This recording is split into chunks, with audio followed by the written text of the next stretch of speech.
నిన్న రాప్తాడ్లో జరిగినటువంటి సిద్ధం మహాసభని ఎందుకు అంటున్నానంటే దేశ చరిత్రలోనే ఇలాంటి ఒక సభ జరిగినటువంటి సందర్భం మనకు లేదు.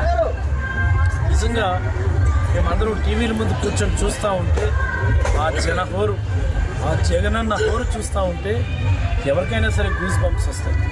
నాకు తెలిసి రాయలసీమలో, కోస్తా ప్రాంతంలో, ఉత్తరాంధ్రలో ప్రతిపక్ష పార్టీలకు సంబంధించినటువంటి అడ్రస్ నేనటి మీటింగ్తో నేనైతే గల్లంత అయిపోయిందని నేను అనుకుంటా ఉన్నాను.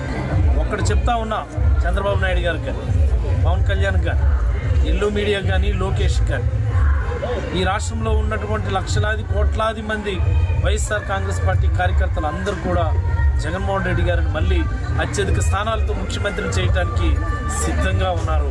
రాబోయే రోజులు మావి, పేద ప్రజలు, బీసీ, ఎస్సీ, ఎస్టీ, మైనారిటీలు ఈ రోజున వాళ్ళందరికీ మంచి జరగాలంటే జగన్మోహన్ రెడ్డి గారు ముఖ్యమంత్రి రావాలని దానికి సంకేతమే నిన్న రాప్తాడు మహాసభ దేశ చరిత్రలోనే ఒక గొప్ప సభగా మిగిలిపోతుందని నేనైతే అభిప్రాయపడతాను.